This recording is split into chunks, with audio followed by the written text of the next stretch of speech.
C'est l'heure de votre journal, chers téléspectateurs. Bonjour et bienvenue. Voici pour vous les titres. Comme chaque année, la fête de Saint-Valentin est célébrée le 14 février au Mali. Amoureux et commerçants ont participé à l'événement. Plus de détails dans ce journal. Désormais, un nouveau tarif de redevance est fixé pour la presse audiovisuelle et en ligne. Les médias paieront minimum 1 million de francs CFA pour l'État, à retrouver dans ce journal.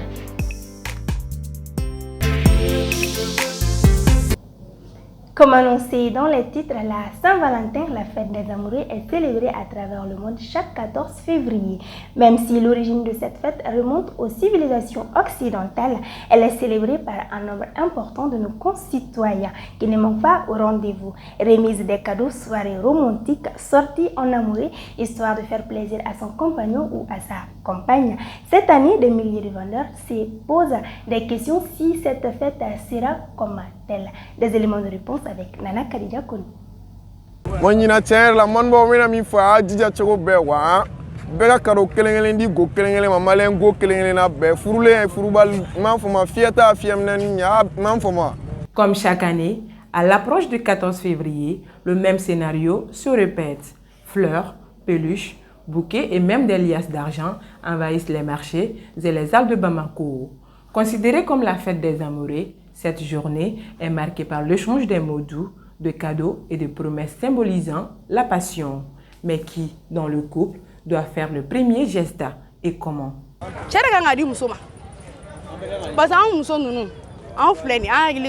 Selon moi, ce sont les hommes qui doivent nous donner des cadeaux.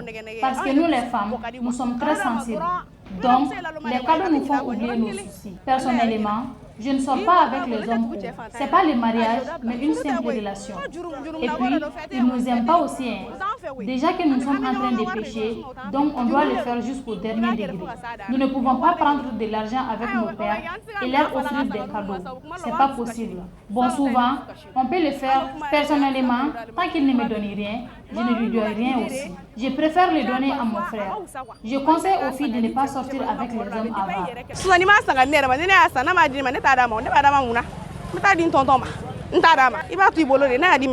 Selon Bintou Koïta, vendeuse spécialisée dans les cadeaux de la Saint-Valentin, cette journée spéciale est chargée d'une petite histoire que peu de personnes connaissent réellement.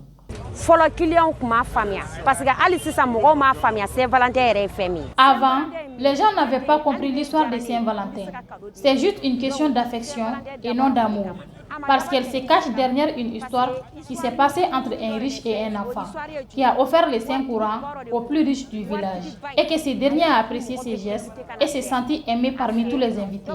Puis, il demanda au petit les raisons de ses cadeaux, et le petit lui répondit tout simplement que c'est juste un signe d'amour, donc on peut le donner à tous nos proches.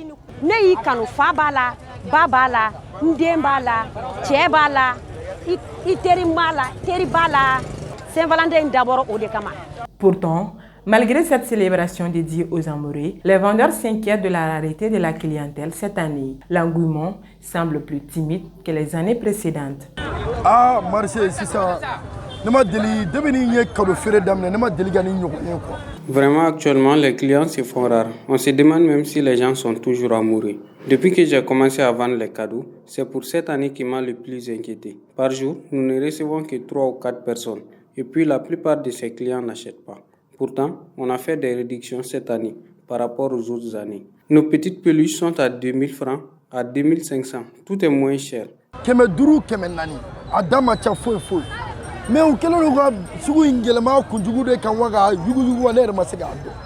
Pendant que certaines femmes amoureuses se mobilisent pour faire plaisir à leurs partenaires, d'autres ne se sentent pas du tout concernés par l'événement.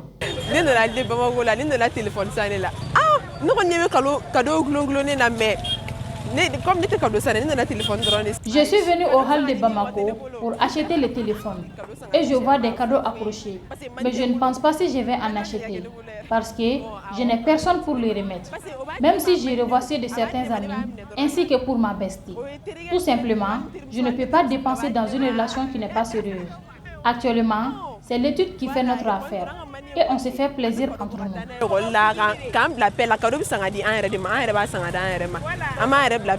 Pourtant, malgré les gourmets infligés par certains hommes, ce sont encore les femmes qui semblent les plus investies dans cette journée. Saint-Valentin, on y a on tient la fleur la chanson, mec mimé ni nani gota bolore ga chan gotike wa. Franchement, cette année, je pense que les hommes ne sont pas tellement en couple comme les autres années. C'est pourquoi les clients ne viennent pas. Parce qu'on ne peut pas donner un cadeau à quelqu'un qui n'est pas trop fan de nous.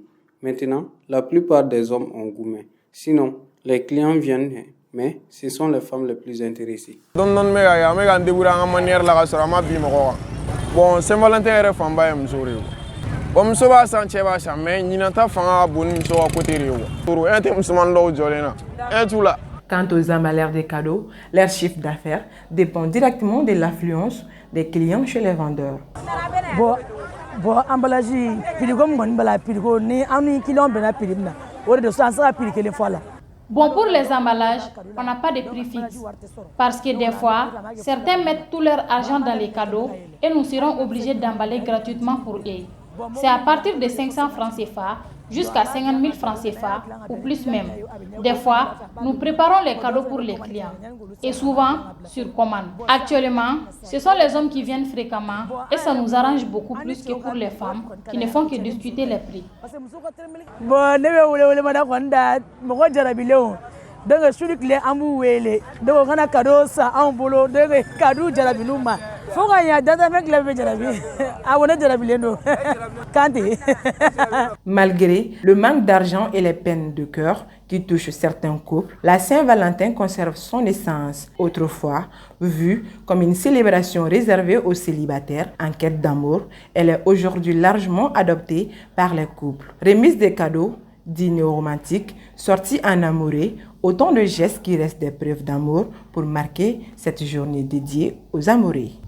Placée sous le haut parrainage du président de la transition, le général Assimi Goïta, la 10e édition du Festi-Dibi a débuté le 11 février 2025 et prendra fin le 23 février.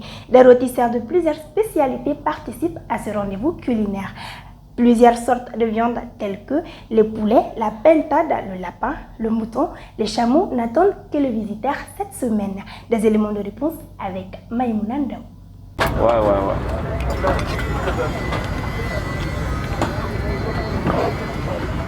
Depuis l'entrée, l'odeur efficace de la viande rôtie t'accueille. Et oui, il s'agit bel et bien du Festi-Dibi. La 10e édition du Festival du Dibi a débuté le 11 février 2025 et se poursuit jusqu'au 23 février 2025. Cet événement est placé sous le haut parrainage du président de la transition, général Assimi Goïta. Ici, à la place des cinquantenaires, plusieurs variétés de viande n'attendent que les visiteurs. Bon, Festival Dibi là, un Watiga là, parce qu'il y a un sang de Festival Dibi là. Depuis avec un palais là, ça fait 6 ans maintenant que nous participions à ce festival. Depuis qu'on le faisait au Palais de la Culture, nous avons plusieurs variétés de viande, telles que chameau, mouton, lapin, même les brochettes et les merguez. Les brochettes et les merguez, nous. Bon, avec le festival Dibi là, depuis plusieurs années, nous participons au festival Dibi. Nous vendons les viandes des chameaux, du mouton, du bœuf et du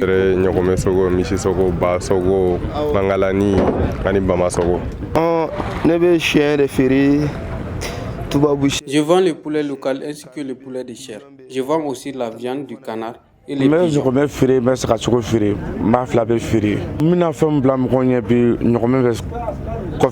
Je vends beaucoup de viande, mais aujourd'hui, j'ai rôti la viande du chameau. Tout sera prêt avant l'arrivée des clients. Parmi les différents types de viande, comme la viande des moutons, du poulet, du pintade et aussi du lapin, les plus convoités sont la viande des moutons et du chameau. À chacun son plaisir. À chacun ses plaisirs. D'autres aiment le poulet local, d'autres aussi préfèrent la pintade ou bien le pigeon.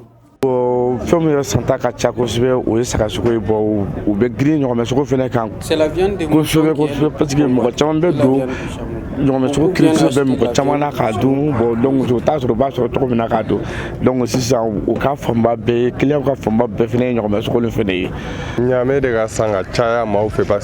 Beaucoup de personnes viennent pour la viande du chameau et du crocodile. Leur marché est très rapide. Ça ne dépasse même pas les 2 heures.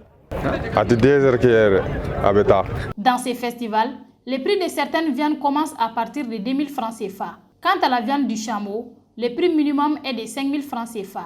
Ainsi, les prix des autres viandes varient en fonction des animaux abattus. Chez moi, la viande du chameau commence à 5 000 jusqu'à 100 000 francs. Ça dépend de la quantité que tu souhaites acheter. Bon, il y a un sogo. Je sais que sogo prix va d'amener Kemenani. Katafo me fait baran kuturu et récent. Ici, nos viandes commencent à 2 000 francs. Les lapins sont à 8 000. Et les plus gros qui sont disponibles pendant les week-ends sont vendus à 15 000 et à 20 000 francs CFA. Les lapins doivent être surtout week-end. Donc, on doit aller c'est 15 000, 20 000. Je vends les poulets de chair à 6 000 francs, le poulet local à 7 000 et les pintades à 8 000 francs. Selon les rôtisseurs, les festivals d'Ibi ne les apportent que du bénéfice depuis qu'ils ont commencé à participer. Oui, bien évidemment, notre participation à ce festival nous apporte beaucoup. C'est vraiment bénéfique pour nous. Le festival d'Ibi est le plus grand culinaire du pays. C'est un moment pour le public de se régaler, se divertir, se rafraîchir, en partageant des moments inoubliables avec les proches. Il permet non seulement aux festivaliers de faire de l'économie, mais aussi de faire découvrir à la population malienne les différentes spécialités de grillades de toutes les ethnies. Les autorités maliennes ont fixé un nouveau tarif de redevance pour la presse audiovisuelle en ligne. Désormais, les Web TV devront payer 1 500 000 francs CFA comme frais de redevance et les Web Radio 1 million de francs CFA. La redevance fixée pour les télévisions commerciales est 10 fois plus élevée que les autres médias. Compte tenu de la situation difficile à laquelle la presse malienne est confrontée, les hommes de médias trouvent exorbitant le prix fixé par les autorités. Reportage Abdoulaye Maïga. Il s'agit des millions que les organes de presse devront payer chaque année. 30 millions pour les télévisions commerciales, 20 millions pour la couverture nationale et 10 millions pour la couverture régionale. Pour les télévisions non commerciales, la redevance annuelle pour la couverture nationale est de 10 millions et 5 millions pour la couverture régionale et 2 millions pour la couverture locale. La redevance annuelle pour les Web TV est fixée à 1 500 000 francs CFA. Pour avoir une radio commerciale, il faut désormais payer 2 millions pour les frais d'études et 10 millions pour les frais d'accès. Pour les radios non commerciales, il faut verser 1 million pour les frais d'études et 5 millions pour les frais d'accès. Pour les web radios, la redevance annuelle est fixée à 1 million de francs CFA. Ce sont entre autres les montants et les modalités de paiement de la redevance annuelle pour l'exploitation des services privés de communication audiovisuelle fixés par les arrêtés interministériels signés le 31 décembre passé. Selon les hommes de presse, ces montants fixés par les autorités sont exorbitants. L'énorme somme qui est décidée pour les redevances, pour la mise en conformité, pour le droit d'accès, c'est vraiment énorme pour les radios. Dans un pays où aujourd'hui on n'arrive même pas à vivre normalement, on n'arrive même pas à payer régulièrement nos salariés, et franchement dit, c'est vraiment un coût énorme pour la presse malienne. Vous savez, moi, quand j'ai vu les arrêtés, j'ai été complètement dépassé. Parce que je ne pourrais pas imaginer que, vu le contexte du pays actuel où nous sommes, que les autorités peuvent se permettre de prendre de telles décisions, ou bien de penser même à ce genre d'arrêter. J'étais complètement dépassé. Parce qu'au fait, ça fait des années où la presse malienne est complètement à terre. Ça fait des années, ça fait plus de 5 ans que l'aide publique que la presse devrait avoir, l'aide publique, elle est partagée entre les radios, les journaux et les télévisions. Cette aide publique, ça fait plus de 5 ans que les journaux, les radios n'ont perçu un seul centime. Et ils se permettent de prendre ce genre d'arrêté en ce même moment dans un pays en crise où la presse se cherche. Moi, quand j'ai vu ces arrêtés, franchement, moi j'étais complètement dépassé. Parce que déjà, nous nous sommes dit que les tarifs existants, il y a certains médias qui n'arrivent même pas à payer ces tarifs existants et qui sont fermés. Et sont fermés à cause du non-paiement de ces tarifs. Si on augmente encore ces tarifs, imaginez dans les circonstances actuelles, c'est bonjour la programmation de la mort des médias. Et nous avons dit que les médias ne pourront pas tenir un nouveau paiement des tarifs des redevances augmentés. Cette politique qui vient de viser les organes de presse audiovisuels et en ligne vient à point nommé mettre de l'huile sur le feu. C'est pourquoi les associations de la presse audiovisuelle et en ligne, dans leur communiqué du 8 février dernier, demandent la suspension pure et simple de ces arrêtés, considérant que c'est une menace directe à la survie de la presse malienne tout entière. On a demandé aux nouvelles autorités de surseoir complètement à ces arrêtés-là, parce que nous, on sait que c'est intenable, c'est insoutenable. On ne peut pas payer l'argent. On n'a pas, ni seulement on n'a pas les moyens, eux-mêmes ne nous aident pas. Ça fait des années qu'ils ne nous donnent absolument rien et ils veulent nous imposer encore que nous on paye. Nous on demande s'ils veulent vraiment notre survie. Parce que nous sommes déjà à terre. On veut maintenant, il me semble qu'ils veulent nous enterrer. C'est pour cela que, membres de toutes ces associations, on a rejeté en bloc ces arrêtés-là. On ne pourra pas les payer, sans vous mentir. On n'a même pas les moyens pour le payer. Maintenant, avec ces nouvelles arrêtés et les redevances, ça veut dire qu'on peut même, un pauvre ne peut même plus ouvrir une radio.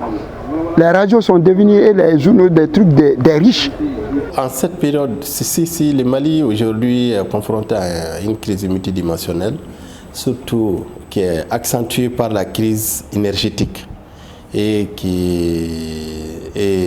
frappe aujourd'hui tous les secteurs directement et indirectement, y compris les médias. Alors les médias qui tournent aujourd'hui à temps plein à cause de l'électricité. C'est pourquoi au niveau des faîtières, nous avons demandé aux autorités de suspendre ces arrêtés afin de faire respirer un peu nos médias qui sont agonissants, nos médias dont leur survie aujourd'hui est menacée par la crise. Et également le contexte sécuritaire, le contexte politique, même le contexte institutionnel avec la crise économique et financière ne favorise pas du tout l'émergence des médias ni de l'entreprise des médias. C'est pourquoi nous avons demandé pour le moment à la haute autorité de communication d'arrêter, de suspendre ces arrêtés et puis aller vers une solution concertée entre eux et nous, et on pourrait au moins expliquer comment nos médias puissent être en mesure de payer ces tarifs. Pour l'instant, certaines démarches sont en cours pour trouver un terrain d'entente avec les autorités actuelles concernant cette énorme somme que certains médias ne pourront nullement payer. On se demande aujourd'hui si on va survivre. C'est ça bien sûr, en répondant les questions, c'est la meilleure réponse qu'on puisse se dire. Est-ce qu'on va survivre? Imagine un peu, comme je disais tantôt, on avait eu du mal bien sûr à faire une mise en œuvre, se mettre en règle pour la première mise en conformité. Et si les choses deviennent encore plus lourdes, est-ce qu'on pourra les supporter? Non, c'est pas possible. Les démarches que nous avons déjà entamées après la dénonciation, il s'agit d'échanger avec les ministres des Finances, qui est signataire de ces arrêtés, même le Premier ministre, pour expliquer les tenants et les aboutissants, nos difficultés, les difficultés auxquelles les médias sont confrontés, de les expliquer et puis demander leur clémence, de retirer ou de suspendre ces arrêtés et puis enfin d'aller vers une solution concertée. Et nous, qu'on se discute, qu'on échange, on peut leur proposer les montants qui seront supportés par nos médias. Toutes les organisations d'audiovisuel, que ce soit les presses en ligne, les réseaux sociaux, les télévisions, la radio, nous sommes sur notre pied de guerre contre ces arrêtés-là. Nous allons nous battre de toutes nos forces et de toutes nos énergies contre ces arrêtés-là. L'adoption de ce nouveau tarif pour la presse audiovisuelle et en ligne au Mali rentre dans le cadre de la réforme du Code général des impôts tenant en compte la taxe sur les services de communication. Les faîtières de la presse feront de leur mieux afin de trouver un consensus avec les autorités maliennes concernant ces sommes colossales de redevances et la mise en conformité.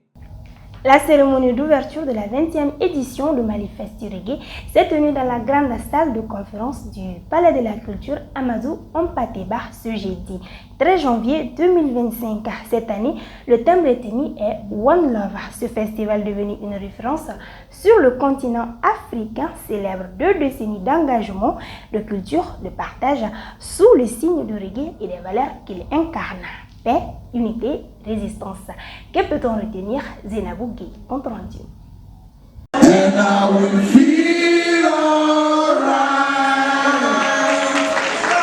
La photo de famille.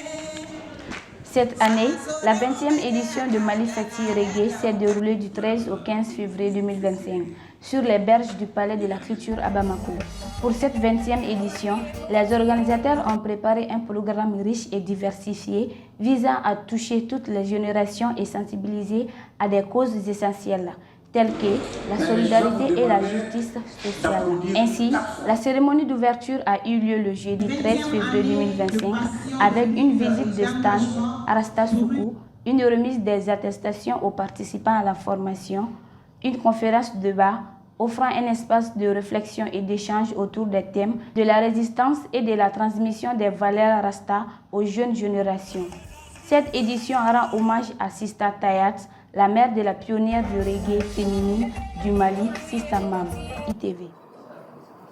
Cette édition est particulièrement symbolique car elle est placée en la mémoire de Tene Awa Chiro Sangari. Ses amis sont là. Notre sœur, notre maman et amie. Son engagement, sa force et son amour pour la culture reggae continueront d'inspirer générations et militants de la paix longtemps encore. En plus d'une riche programmation musicale, avec plus de 15 à 20 artistes nationaux et internationaux, plusieurs activités étaient au programme de cette 20e édition, qui a comme thème One Love. Malik Diakoumba nous en dit plus. Après l'ouverture, nous avons formé 15 jeunes en médiation, paix et réconciliation. Une formation de 5 jours, avec la remise des attestations à la fin de la formation. Au programme, il y a eu une conférence débat sur le rastafarisme, un match de football féminin opposant les Rasta Women aux femmes de l'ORTM, ainsi qu'une visite de Rastasou, qui est composée des matériels liés au mouvement Rastafari. Après un concert géant avec des artistes venus de partout pour montrer leur talent, nous avons également organisé une séance de gym reggae. Le deuxième jour était consacré à un espace enfant où nous leur avons proposé des jeux, des contes et des activités comme la marionnette. L'un des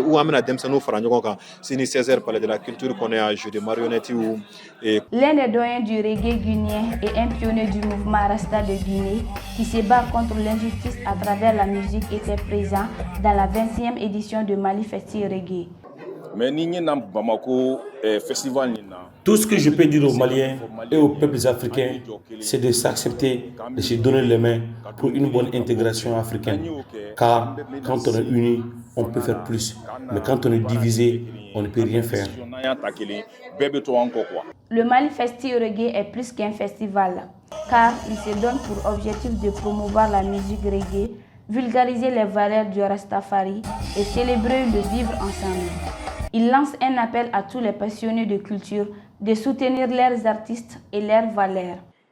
Cette 20e édition n'est pas qu'une simple fête, c'est un serment renouvelé. Aujourd'hui, nous lançons un appel solennel à toute institution, à toutes les entreprises, à tous les passionnés de culture, soutenez nos artistes. Le festival s'est clôturé avec un concert géant, avec des artistes venant de partout pour magnifier la culture musicale et pouvoir faire valoir leur talent d'artiste.